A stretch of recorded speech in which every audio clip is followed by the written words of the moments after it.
அஸ்ஸலாமு அலைக்கும் வரஹ்மத்துல்லாஹி வபரகாத்துஹு. நீங்கள் இணைந்திருப்பது எமது இஸ்மாத் சுலைமானியாவின் செய்தியிலாகும். வாசிப்பவர் ஐயா அஸ்ராஃபி. 2024 உயர்தர பரீட்சை எழுதிய மாணவர்களின் பெறுபேறுகள் கடந்த வாரத்தில் வெளியாக இருந்த நிலையில் எமது பாடசாலை மாணவர்களும் பல்வேறு துறைகளில் இப்பரீட்சைக்கு தோற்றியிருந்தனர். இவர்களில் கலைத்துறையில் தோற்றிய MAP ஆத்திஃபா 3A சித்திகளையும், AAA ஆதில் மற்றும் MRF ரைசா ஆகியோர் 2AB சித்திகளையும் பெற்றுள்ளனர்.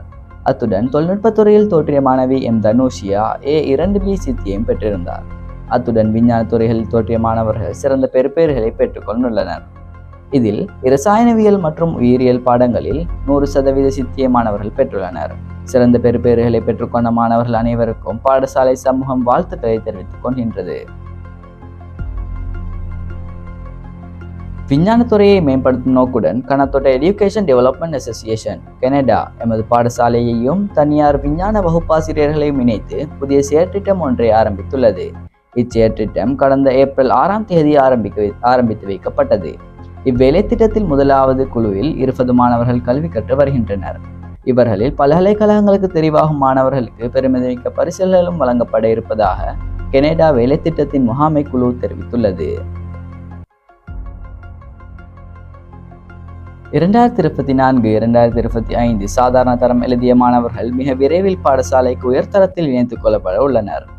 எனவே இதற்கான நேர்முக பரீட்சை சென்ற மாதம் நடைபெற்றது. இதில் 50க்கும் மேற்பட்ட மாணவர்கள் கலந்து சிறப்பித்தனர்.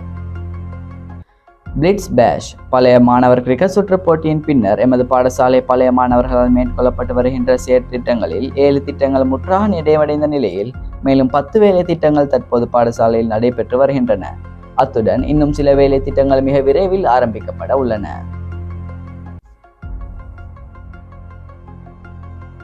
(2025) ஆண்டுக்குரிய மாணவ தலைவர்களுக்கான நேர்முக பரீட்சைகள் ஏற்கனவே நடைபெற்று முடிந்த நிலையில் தெரிவு செய்யப்பட்ட மாணவ தலைவர்களின் பெயர் விவரம் ஏப்ரல் மாதம் 21ஆம் தேதி அறிவிக்கப்பட்டது.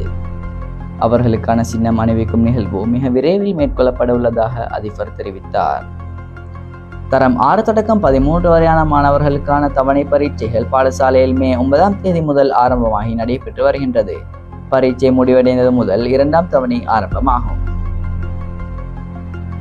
எமது பாடசாலையில் கிரிக்கெட் மற்றும் கராட்டி பயிற்சிகள் ஆரம்பிக்கப்பட உள்ளன.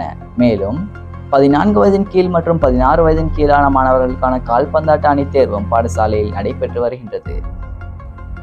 கல்வி சுற்றுலா எனப்படுவது தொடர்ந்து கற்றலில் ஈடுபடும் மாணவர்களுக்கு மேலும் ஊக்கத்தை அளிக்கும் ஒரு செயற்பாடாகும். அந்த வகையில் எமது பாடசாலை மாணவர்களும் கல்வி சுற்றுலாவிற்கு அழைத்து செல்லப்பட்டனர். இதில் தரம் 6-7 மாணவர்கள் காலி பிரதேசத்திற்கும், தரம் 8-9 மாணவர்கள் புத்தள பிரதேசத்திற்கும், தரம் 10 தொடக்கம் 13 வரையான மாணவர்கள் மன்னார் மற்றும் யாழ்ப்பாண பிரதேசத்திற்கும் அழைத்து செல்லப்பட்டனர். இதில் எமது பாடசாலை அதிபர் மற்றும் ஆசிரியர்களும் கலந்து சிறப்பித்தனர். இத்துடன் எமது இஸ்மாத் சுலைமானியாவின் செய்திகள் நிறைவு பெறுகின்றன.